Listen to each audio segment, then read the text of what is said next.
வயலோ வயலோ வயலோ செழிக்க வாழ்வு தந்தானே, வயலோ வாழ்வு தந்தானே. அட பொன்னா விளையோ பூமிக்கு நல்ல விவரம் தந்தானே, உழவனின் உறவா வந்தானே.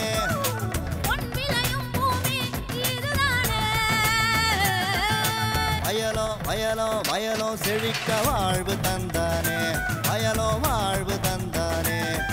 அட பொன்னா விளையோ பூமிக்கு நல்ல விவரம் தந்தானே, உழவனின் உறவா வந்தானே.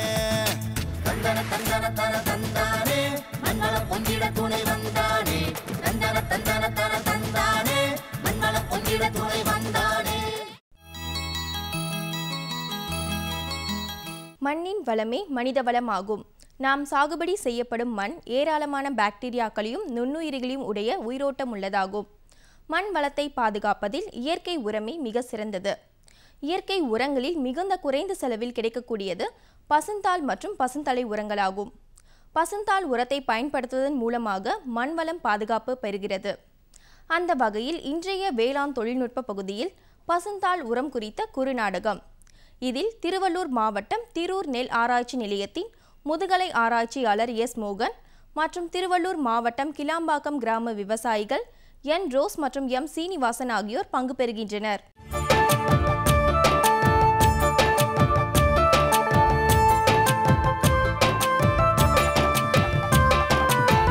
பசுந்தாள் உரமிட்டு உற்பத்தியை அதிகரிப்போம். வீரிய ஒட்டு நெல் விதைய தேர்ந்தெடுத்து பயிரிடுவோம். பருவப்பட்டம் தேடு ஏத்த பயிரை விதைச்சி பாரு, நீ பருவப்பட்டம் தேடு ஏத்த பயிரை விதைச்சி பாரு.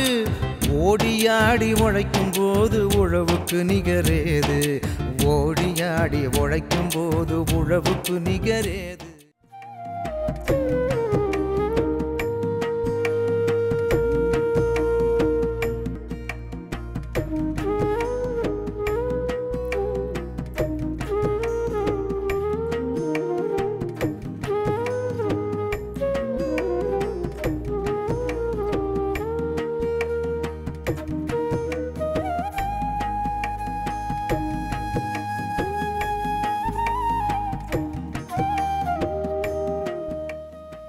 என்ன ரோஸு ஆழ்ந்த சிந்தனையா? அட நீ வேறப்பா, எரியிற கொல்லியில் எண்ணெயை ஊற்றாத. எல்லாம் இந்த செயற்கை உரங்களை பற்றி தான் யோசிச்சுட்ருக்கேன். ஊருக்கே சோறு போடுற புனிதமான வேலையை செஞ்சிட்ருக்கோம். ஆனால் எனக்கு பயமாக இருக்குப்பா. அட கவலை விடுப்பா, பசுந்தாள் உரம்னு ஒன்று இருக்குப்பா, வாப்பா. அது என்னப்பா பசுந்தாள் முறை? இப்போ மணி என்னப்பா இருக்கான்? 5 இருக்கும்பா. சரி வா, 5:30 மணிக்கு பொதுகியில் பிரச்சனைக்கு தீர்வு சொல்ல போகிறாங்க, வா.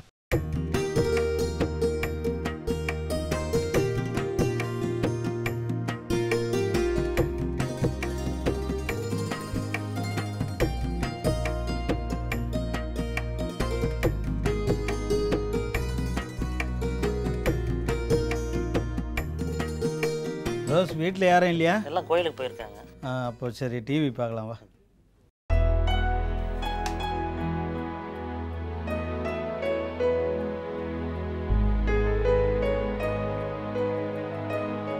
வணக்கம் வேளாண் பெருமக்களே.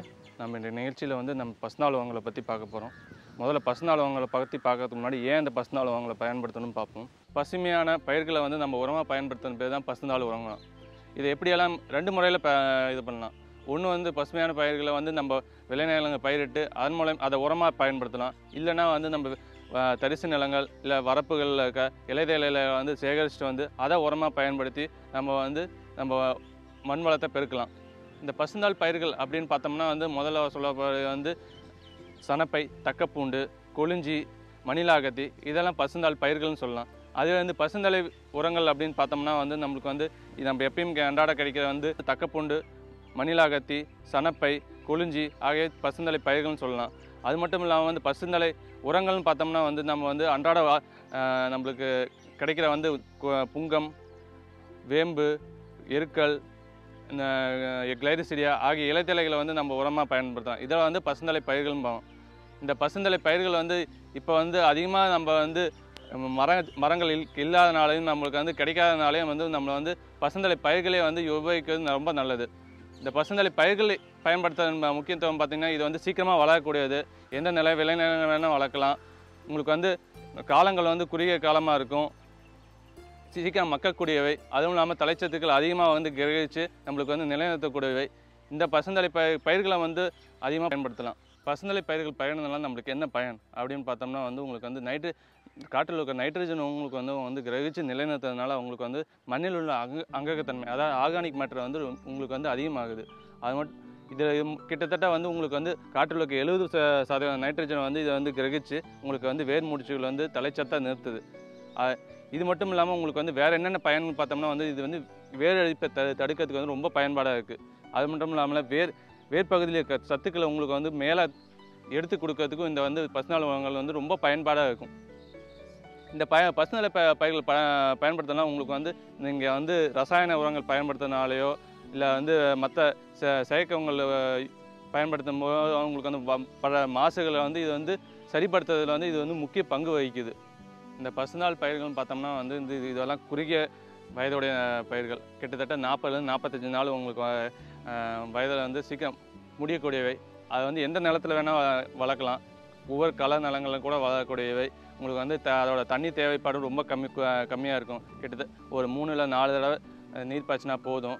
இந்த பசுந்தலை பயிர்கள்னு பார்த்தோம்னா வந்து நம்மளுக்கு நெற்பயிர்கள்னு பார்த்தோம்னா வந்து பசுந்தலை பயிர்கள்னு பார்த்தோம்னா வந்து மணில அகத்தி, தக்கப்பூண்டு, கொளிஞ்சி ஆகிய பயன்படுத்தலாம். அது இல்லாமல் சோளம், கேழ்வரகு, கரும்பு ஆகிய பயிர்களுக்கு வந்து நம்ம வந்து பசுந்தலை பயிர்கள்னு பார்த்தோம்னா வந்து இந்த சனப்பை பயன்படுத்தலாம். இந்த பயிர்கள்லாம் பார்த்தோம்னா வந்து உங்களுக்கு வந்து குறுகிய வயதுடையவை, 40-45 நாள் தான் காலம்தான் உடையது.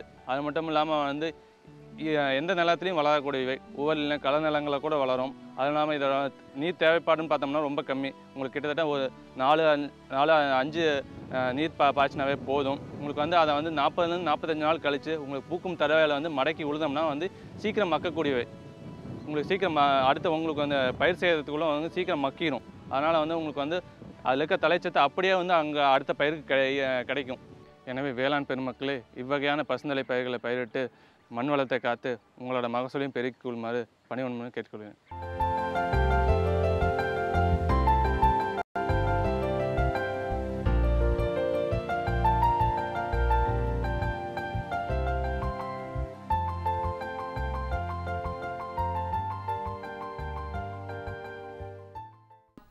மீண்டும் நாளைய பொன் விளையும் பூமி நிகழ்ச்சியில் சந்திப்போம். நன்றி, வணக்கம்.